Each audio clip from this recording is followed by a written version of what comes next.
You might be thinking if you are still going to make New Year resolutions this year 2020. Like, I want to wake up early, I need to start doing exercise, and the most popular one is I want to save up money, and etc. But decided to call it quits because none of them happened. The reason why most of your resolutions failed is that it's really part of the game. Yes, failure is part of the New Year resolution game.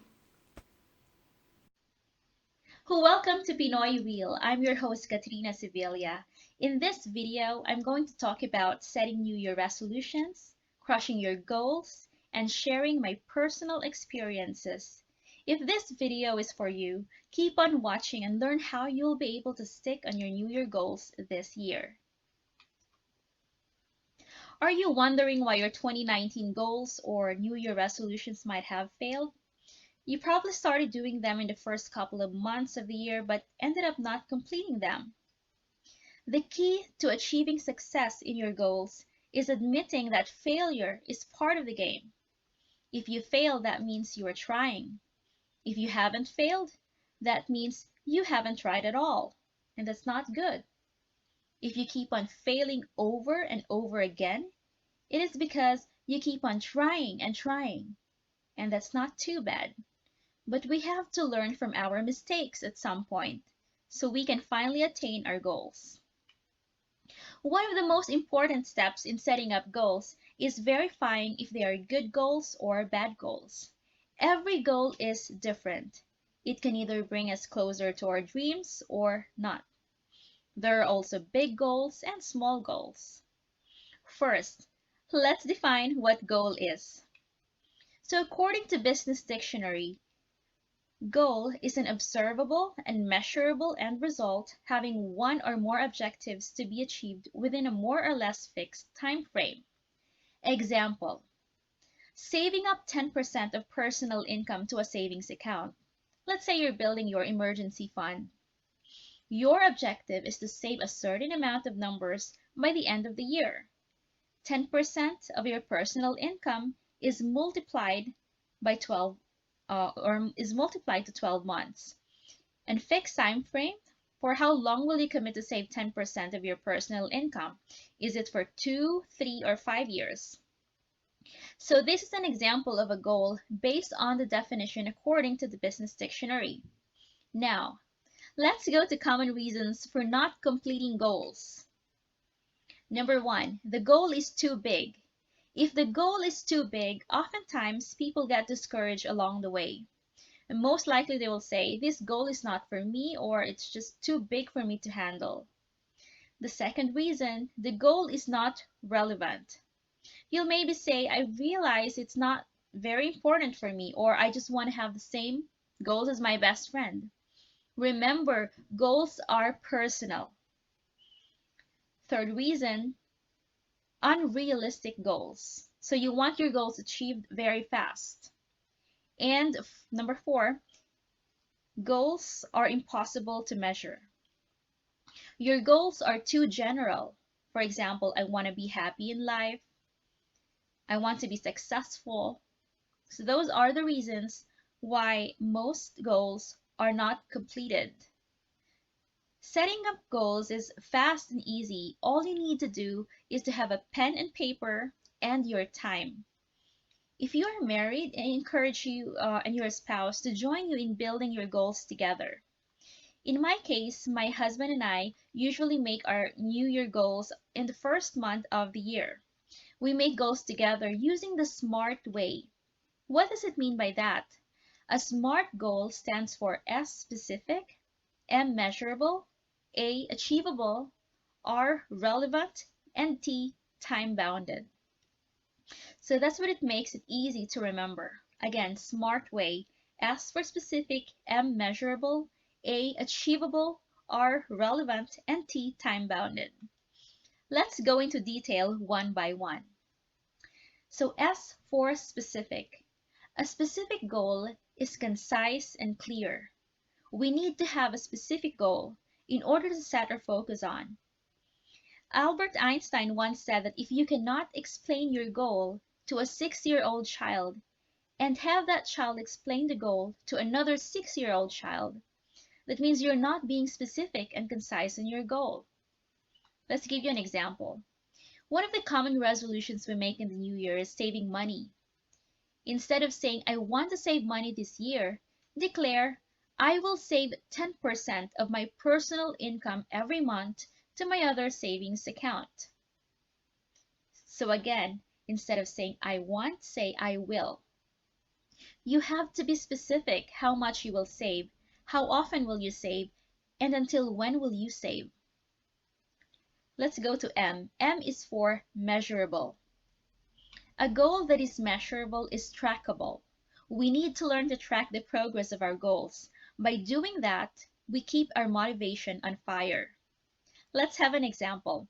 If you will declare this year to lose a certain amount of weight, that means to say that you will commit to doing exercise regularly.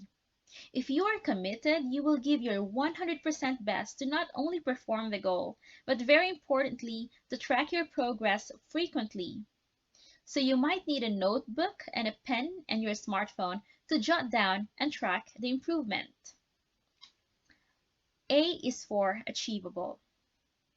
Many of us fall into the trap of making huge goals that are not possible. So instead of actually setting goals that are impossible, make ones that are challenging, yet something that you can achieve. Let's give an example. When I was younger, like around 18, it's always a dream to travel to different places. So whenever it's a new year, I would start writing my goals. I remember one of them I wrote was, I want to travel around the world. How many of you agree that was not a specific and measurable goal, and definitely not an achievable goal? Instead of saying, I want to travel, declare, I will visit places I have never been to before. And then bullet, write down the exact places you wish to visit. For example, dash Bangkok, Thailand, dash Singapore, dash Hong Kong, and etc. Now, if you don't have so much means, then start with local places where you live. By the way, before we continue on, I would like to say that this video is the first video on this channel. It is the premiere video of Pinoy Reel. So you see I'm stepping out, guys. In fact, this is part of my 2020 goals. So if you love to watch more inspirational and motivational videos from me, I would greatly appreciate if you can click on the subscribe button. Now let's continue. Letter R is for relevant. Your goal has to be very important for you and your objective. If your goal is not related and important to your overall life, then it is not relevant to you and therefore it is not going to happen. T is time-bounded. Smart goals are the ones that have a target time attached to them. Just what a popular quote says, a goal without a timeline is just a dream. The great thing about putting a time frame on your goals is that it keeps us stay focused on our intentions. Thus, the likelihood of achieving goals is very high. So now that we know how to make smart goals, let's move on to crushing your goals. Let's crush our goals. Here are my suggestions that you might want to consider. Number 1, I believe that goals that are not in writing or put in paper are just merely wishes or fantasies. That's why pen and paper are our best friends when it comes to setting goals. Use whatever resources you have. I personally like to use Google Calendar as my online agenda planner. I love that I can share events, activities, etc. privately to my family, friends, and colleagues. Second, we need to have grit if we want to attain success in our goals. According to Angela Lee Duckworth on one of her TED Talks, grit is passion and perseverance for very long-term goals. Grit is having stamina. Grit is sticking with your future day in, day out, not just for the week, not just for months, but for years, and working really hard to make that future a reality. The third one, the timing in setting up goals doesn't really matter. You don't have to wait for January 1st to start planning your life. You can do it anytime, the moment you realize there needs to be a change. The number 4, goal setting is not a sprint. The purpose of making them is to develop a habit that will potentially change your life for the better. Even if it's just a simple goal like waking up earlier at 5 o'clock in the morning, it can give a massive impact on your future. And the last one, the last tip I'm going to give you. Before we get to the point where our body no longer needs to be forced to do something new, or we call autopilot mode, we need to pass the most difficult stage when initiating our goals, and that's usually the first month or 30 days. So to overcome that, here are my tips. Go to your calendar and make to-do list for 30 days to accomplish a specific goal. You can also make use of your post-its or cards to remind you of your tasks and things to do. Put them on your office desk, in your closet, in your kitchen, or anywhere in the house where you can see them. So to make sure that you don't miss a single assignment that's vital in developing a habit. So these are my thoughts and experiences with New Year resolutions. I hope you learned something new today that will help you kickstart your 2020 with loads of positivity and faith. If others can do it, I'm doing it, I'm sure you can as well. Honestly, I was not the smartest student in the class. I was probably the least confident person at school. But I saw an opportunity to change and improve myself for the better. And I just keep on trying and learning. So I'm sure you can too. If you're on the journey of setting up your resolutions or goals and trying to figure out how to stick with them and achieve them, let me know in the comment section below. I would love to hear what your goals are for 2020. Thank you so much for watching, and see you in my next video. Bye.